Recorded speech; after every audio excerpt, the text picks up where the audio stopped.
피해자와 합의하지 못하여 피해자가 피고인 처벌을 원하고 있고, 근데 유리한 정상으로 범행을 인정하고 잘못을 반성하고 있는 점, 진짜 반성하고 있는지는 저는 굉장히 의구심이 듭니다. 전혀 반성했으면 돈을 갚아야죠. 근데 돈을 안 갚았잖아요. 안녕하세요, 박진 변호사입니다. 오늘은 사기 관련해서 좀 판례를 봐보려고 하는데, 이게 자동차 사기도 조금 봐볼게요.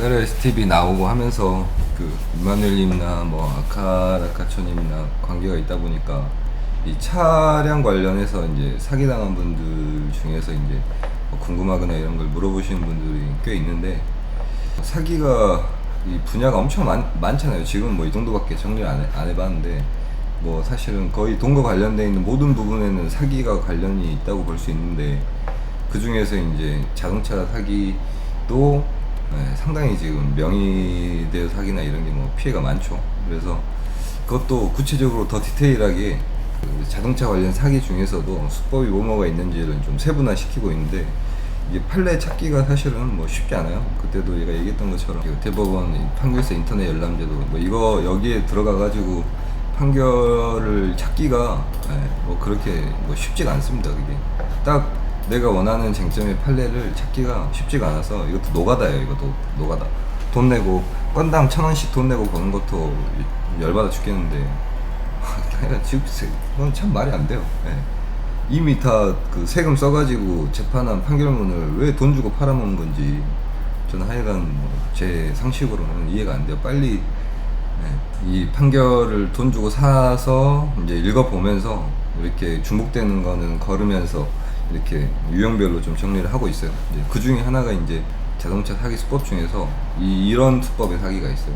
그러니까 매매 사기인데, 중고차 매매 사기인데, 광고 미끼 광고, 허위 광고죠. 미끼 광고를 한 다음에 사람이 오면은 이제 별의별 협박을 해가지고 결국에는 돈을 뜯어내게 만드는 이런 류의 사기 수법은 사실 언론 기사에도 굉장히 많이 나왔고, 이거를 지금도 당하는 사람이 있을까 싶은 생각이 드는데도 당하는 사람이 있어요. 그래서 이제 판결을 한번 봐보면은, 이게 지금 평택지원에서 있었던 판결인데, 선고가 올해 10월 있었고 벌금 1,500만원 나왔고, 그러니까 여기 보면 날짜 이렇게 보이시잖아요. 이게 올해 1월에 일어났었던 일이에요. 안 당할 것 같지만 아직도 이런 사기를 당하는 사람이 있다는 거거든요. 그러니까 이제 범죄 사실을 봐보면은 피고인이라는 이놈은 중고차 매매 딜러로 수원에 있는 딜러인가 봐요. 그래서 광고를 이렇게 올렸다는 거예요. K5 2019년식 더 뉴 K5를 465만원에 판매한다. 누가 봐도 너무 싸죠. 저 차값을 정확히 모르겠는데 K5 이 차 많이 타고 다니는데, 그래도 새 차값이 몇천 원 할 거 아니야? 한 3, 4천 원 하지 않나요?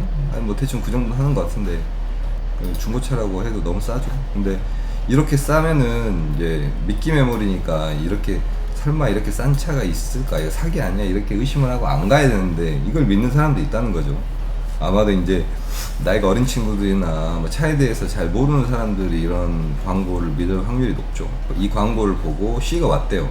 그러니까 C가 오니까 광고와 다른 중고 K5 중고차를 보여주며 530만원에 판매한다고 속여 매매 계약서를 작성하였다. 465만에서 530만원. 이미 여기서 지금 얼마예요? 85만원이 뛰었죠? 85만원이 지금 뛴 거예요. 처음에 광고에서는 465만원이라고 했는데 530만원. 큰 차이가 안 났으니까, 그래서 매매계약 작성하게 하고, 이제 핵심적인 기망은 여기에 있는 거죠. 이제 여기서 허위 광고를 통해 피해자를 유인하여 그 차량을 실제 판매할 수 있는 것처럼 계약서를 작성한 후 이미 이제 계약서를 써버렸다는 거죠. 그 다음에 이제 핵심적인 기망이, 계약서를 쓰고 나니까 이제 차값이 530만원이 아니라 3,320만원이다. 그러니까 나머지 대금을 지급하거나 계약을 취소하고 위약금 495만원을 부담하거나 다른 차량을 구입하라, 이런 취지로 이제 말할 계획이었대요. 그러니까 이 세 개 다 어느 거 하나 말이 안 되죠. 계약서를 작성했다 하더라도 계약서에 530만원이라고 써놓고 실제 매매가격이 3,320만원이라고 하면은 그게 효력이 있나요?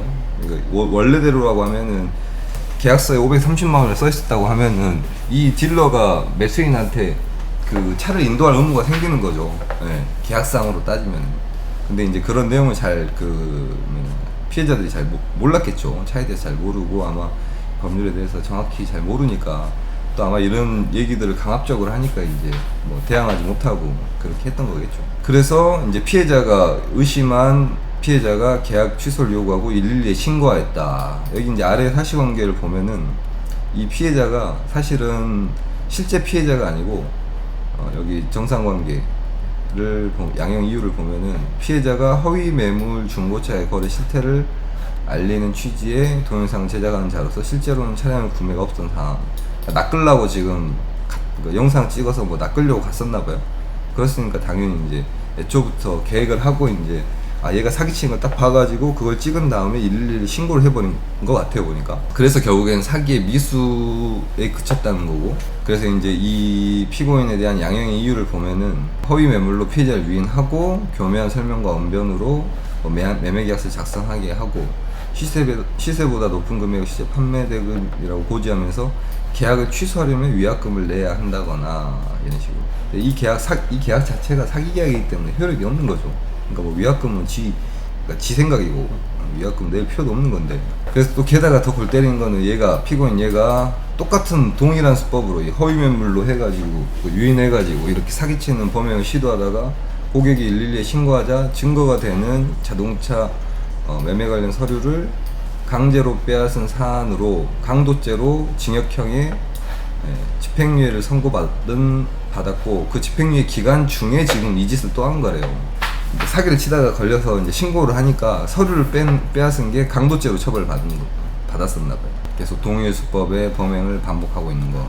유리한 정상은 범행을 자백하고 있고 아까 얘기한 것처럼 피해자가 실제 구매 의사 없이 영상을 찍으려고 했다는 거. 그래서 이 사기 미수에 대해서 벌금 1,500만 원이 선고됐어요. 근데 이렇게 전과 있고 동일하게 집행유예 기간 중에 범죄를 저지른 사람한테 이렇게 이제 아무리 미수라고 하지만 벌금 1,500만 원을 선고를 하는 거는 이거를 얘가 지금 이 사기꾼 보고 다시 사기쳐라고 얘기하는 거나 마찬가지가 아닌지 저는 좀 개인적으로 그런 생각이 듭니다. 그래서 이제 이거랑 이런 방금 봤던 수법이랑 유사한 사례들이 많이 있죠. 그래서 그 유사한 사례를 찾을 때마다 이 아래에다 이제 붙여넣는 식으로 하고 있는데 이것도 비슷한 수법이에요. 수법은 똑같아요. 사실관계만 다를 뿐이지. 이거는 벌금 500만 원 나왔는데 이것도 범죄 사실을 보면은 여기 부천에서 일하는 거고 이것도 작년 7월이에요. 얼마 안 됐어요. 그러니까 아직도 당하는 사람이 있다는 거예요. 이렇게 언론에 많이 나오는데도. 그래서 이른바 미끼 매물에 유인된 피해자 B에게 해당 차에 대한 파격적인 매매 계약을 체결하도록 한 후 매매 계약을 체결하게 한 건 똑같죠. 그러니까 아주 싼 조건으로 우선 계약서를 쓰게 만들고 그 다음에 이제 사기가 들어가는 거죠. 돌연 차량에 문제가 있다는 식으로 구매를 포기하게 한 다음 이미 계약을 없으니 취소할 수도 없고 다른 차를 구매해야 된다. 그러니까 이게 이제 이미 계약서를 쓴 대상 차량에 문제가 있다고 이 딜러 이 새끼가 지가 문제 얘기를 한 거잖아요. 그럼 계약은 무효잖아요. 아예 계약의 대상이 된 차량 자체가 뭐 문제가 있었던 거니까. 무효인 계약의 근거에서 이제 위약금 주장을 하는 거죠. 위약금 내지는 뭐 다른 차를 구매해야 된다. 다른 차를 구매할 이유가 전혀 없죠. 이건 지 생각이죠. 지 상상이죠. 아마 이렇게 막 몰아붙이면서 이제 또 내가 법에 대해서 잘 모르고 있으면은 얘 말이 맞는가 보다 그렇게 생각할 수도 있죠. 그래서 이제 다른 차를 구매해야 된다고 압박해서 맥스크루즈 승용차의 이제 실제 매도 의뢰가는 1,920만 원밖에 안 됐대요. 그러니까 그 매도 의뢰인이 1,920만 원 받아달라 했나 보죠. 근데 이제 이 매매 알선업자, 그러니까 이 중고차 딜러 입장에서는 법정 비용 외에 추가 금액을 받을 수 없음에도 피해자에게 마치 차량가 초용액이 3,100만 원인 것처럼 거짓말했다는 거죠. 1,080만 원을 더 받아먹은 거죠. 그래서 3,100만 원을 송금 받았다. 피해자와 합의하지 못하여 피해자가 피고인 처벌을 원하고 있고, 근데 유리한 정상으로 범행을 인정하고 잘못을 반성하고 있는 점, 진짜 반성하고 있는지는 저는 굉장히 의구심이 듭니다. 전혀 반성했으면 돈을 갚아야죠. 근데 돈을 안 갚았잖아요, 다. 그러니까 이 사람 같은 경우는 사실은 결국에는 1,920만 원짜리 차를 1,100만 원에 샀으니까 뭐 1,080만 원 정도의 손해가 났다고 볼 수도 있지만 애초부터 이 차를 살 필요도 없었을 수도 있어요. 그런 관점에서 보면은 피해 금액은 3,100만 원이라고 볼 여지도 있죠. 어찌됐건 차량 대금 중 일부인 900만 원을 반환을 한 사실을 이제 유리한 정상으로 이제 본 거죠. 그렇게 해서 벌금 500만 원. 너무 약한 것 같아요. 네. 벌금 500만 원 받으면은 또 하지 않을까요? 이 사기 또 칠 것 같은데 제가 봤을 때는. 그래서 오늘은 뭐 이 두 개 사례 자동차 사기 중에서 이제 허위 광고 후에 그 미끼 광고를 보고 온 피해자들한테 이제 계약서를 우선 체결하게 한 다음에 말도 안 되는 이제 허위 협박을 하는 거죠. 이게 계약서를 이미 썼으니까 뭐 위약금을 내야 된다거나 아니면은 뭐 다른 차를 구입을 해야 된다거나 실제 차량 가격이 더 높으니까 그 돈을 줘야 된다거나 막 이런 말도 안 되는 얘기를 해가지고 결국엔 돈을 뜯어내는 건데, 뭐 여기 지금 아까 판결 보시면 알겠지만 이런 경우에는 무조건 그 현장에서 경찰에 신고해버리세요. 내가 경찰에 112에 신고를 하려고 하는데 신고를 못하게 한다. 뭐 그 자체도 그 과정에서는 폭행이 그 동반될 가능성이 굉장히 높죠. 이게 내가 전화를 하려고 하는데 전화를 못하게 내 팔을 잡는 순간 폭행이고, 근데 만약에 전화를 하려고 하는데 전화기를 뭐 던져버린다. 그럼 재물손괴. 뭐 그리고 아까 얘기했던 것처럼 서류를 뺏는다. 강도. 뭐 아까 사례 나온 것처럼. 그러니까 무조건 이렇게 너무 시세보다 싼 조건이라고 하면은 그건 사기가 될 수밖에 없죠. 그런 거는 자기가 타고 다니지 그걸 왜 나 모르는 사람한테 팔겠어요. 그렇게 좋은 조건이라고 하면. 그래서 우선은 그런 미끼 광고를 보고 안 가야 될 텐데, 나이가 좀 어리고 아직 사회 초년생들은 차에 대해서 잘 모르는 분들은 속을 수도 있죠. 설사 속아가지고 그 자리에 갔다 하더라도 처음에 얘기했던 거랑 다르게 얘기를 하면은 좀 강압적이다, 좀 뭐 강압적이고 약간 협박을 받는 듯한 느낌이 들면 바로 신고해버리세요. 그래서 만약에 도착한 현장에 출동한 경찰이 조치를 제대로 안 하면은 경찰이랑 대화하는 내용이나 이런 걸 다 녹음을 하세요.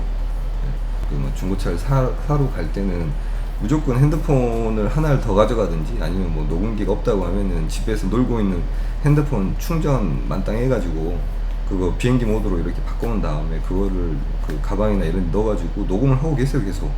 그래서 경찰이 제대로 조치를 취하지 않는 경우도 엄청나게 많거든요. 자기가 귀찮거나 이래서. 그 경찰이 출동해서 어떻게 조치하는지에 대해서도 다 녹음을 하시고, 그렇게 하시면은 피해를 좀 막을 수 있습니다. 벌써 14분이 다 돼가는데, 오늘은 중고차 사기 중에서 뭐 허위 광고에 협박해서 돈을 뜯어내는 뭐 그런 사기 수법에 대해서 한번 봤습니다. 봐주셔서 감사합니다.